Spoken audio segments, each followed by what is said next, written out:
Вот еще один вариант использования энергии солнца. 3 50-ваттных лампочки 12-вольтовых, соединенных последовательно, образует цепь в 36 вольт.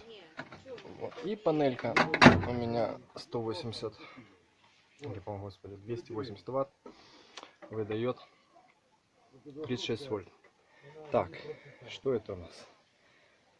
Вага, клеммы Вага, способны зажать 6 квадратов, рассчитанные на 40 ампер. Это для всех солнечников очень хорошая замена штатных клемм. Так,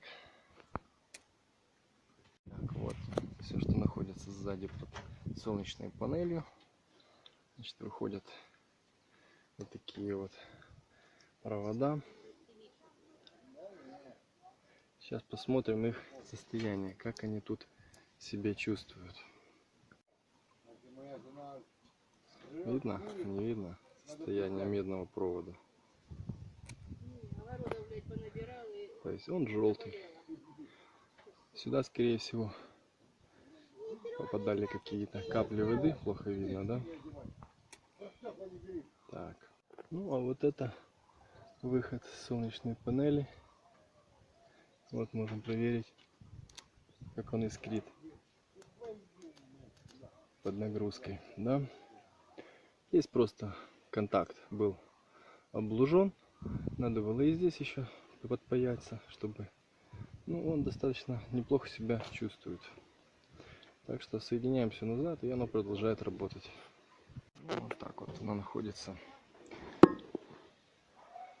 под солнечной панелью.